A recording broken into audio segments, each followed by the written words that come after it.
श्री भगवान उवाच। प्रकाशंच प्रवृत्तिंच मोहमेव च पांडव, न द्वेष्टि संप्रवृत्तानि न निवृत्तानि कांक्षति।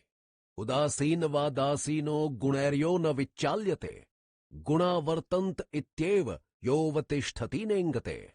सम दुख सुख स्वस्थः समलोष्टाश्मकाञ्चनः, तुल्य प्रिया प्रियो धीरस्तुल्य निंदात्म संस्तुतिः। मानापमान योस्तुल्य स्तुल्यो मित्रारिपक्षयो, सर्वारंभ परित्यागी गुणातीतः स उच्यते। पदच्छेद। श्री भगवान अर्थात श्री कृष्ण जी उवाच बोले। प्रकाशम अर्थात प्रकाश ज्ञान को, च अर्थात और, प्रवृत्तिम अर्थात कर्म करने की लगन स्फुरणा को, च यानी तथा, मोहम अर्थात भ्रांति को, एव यानी भी, च यानी और, पांडव अर्थात हे पांडुपुत्र अर्जुन, न यानी नहीं, द्वेष्टि अर्थात द्वेष करता है यानी बुरा समझता है, संप्रवृत्तानि अर्थात प्रवृत्त प्राप्त हुओं को, न यानी नहीं, निवृत्तानि अर्थात निवृत्त चले गए हुओं को, कांक्षते अर्थात कामना करता है, उदासीनवत अर्थात साक्षी के सदृश, आसीनः अर्थात स्थित हुआ, गुणहि अर्थात गुणों के द्वारा, यह यानी जो, न यानी नहीं, विचाल्यते अर्थात चलायमान किया जाता है, गुणा अर्थात गुण, वर्तन्ते यानी बरतते हैं, इति ऐसा, एव अर्थात ही, यह अर्थात जो, अवतिष्ठति अर्थात स्थित रहता है, न यानी नहीं, इंगते अर्थात कंपित विचलित होता है, सम दुख सुखः अर्थात दुख सुख को समान समझने वाला, स्वस्थः अर्थात निरंतर आत्मा भाव में स्थित, समलोष्टाश्मकांचनः अर्थात मिट्टी पत्थर एवं सोने में समान भाव वाला, तुल्य प्रिया प्रियः अर्थात प्रिय व अप्रिय को एक जैसा मानने वाला, धीरः अर्थात धैर्यवान, तुल्य निंदात्म संस्तुतिः अर्थात अपनी बुराई बड़ाई में एक सा रहने वाला, मानापमानयोः अर्थात इज्जत बेइज्जती में, तुल्य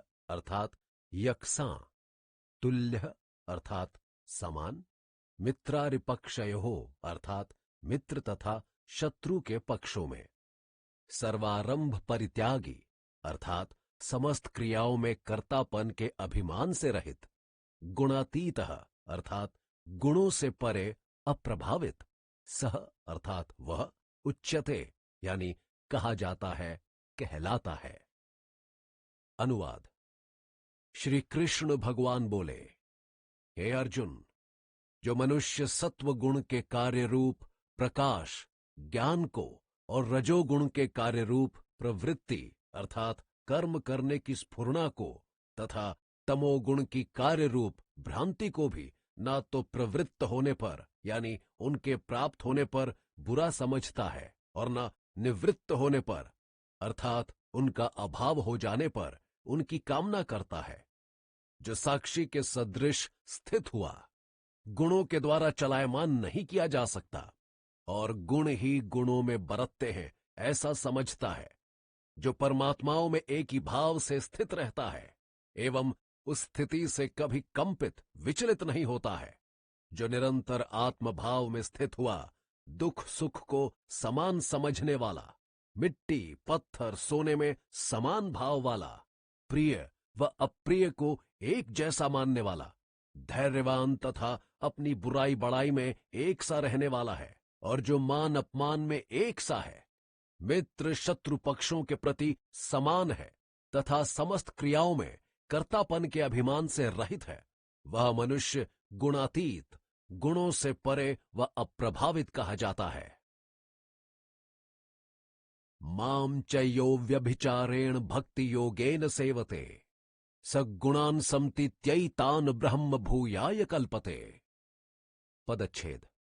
माम मुझको, च यानी और, यह अर्थात जो, अव्यभिचारेण अर्थात इधर उधर ना भटकने वाले अर्थात अनन्य से, भक्ति योगेन अर्थात भक्ति रूप योग के द्वारा, सेवते अर्थात भजता है, सह यानी कि वह, गुणान अर्थात गुणों को, समतीत्य अर्थात भलीभांति लांघ कर, पार कर, एतान अर्थात इनको, ब्रह्म भूयाय अर्थात ब्रह्म में एक ही भाव होने के लिए यानी ब्रह्म को प्राप्त होने के लिए, कल्पते अर्थात योग्य बन जाता है। अनुवाद। और जो मनुष्य अनन्य भक्ति रूप योग के द्वारा मुझको निरंतर भजता है, वह इन तीनों गुणों को भली भांति लांघ कर, पार कर ब्रह्म को प्राप्त होने के लिए योग्य यानी समर्थ बन जाता है।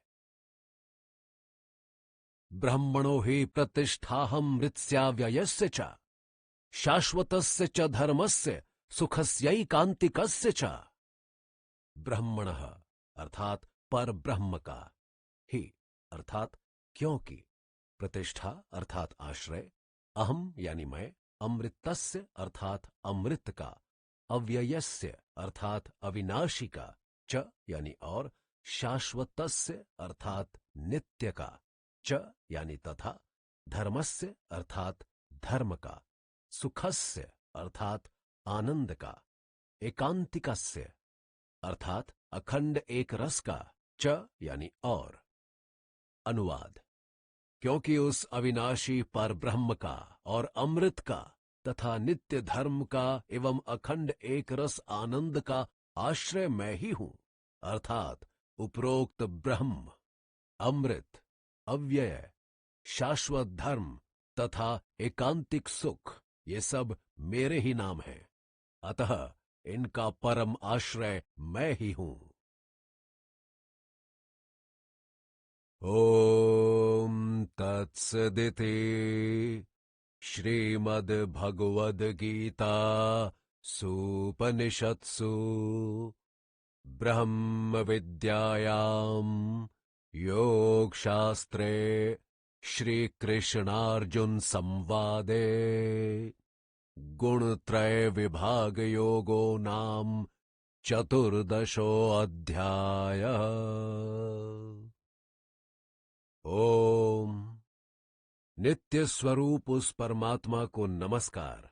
श्रीमद् भगवद गीता रूपी उपनिषद एवं ब्रह्म विद्या तथा योग शास्त्र विषयक श्री कृष्ण और अर्जुन के संवाद में गुणत्रय विभाग योग नामक 14वां अध्याय यहां समाप्त होता है।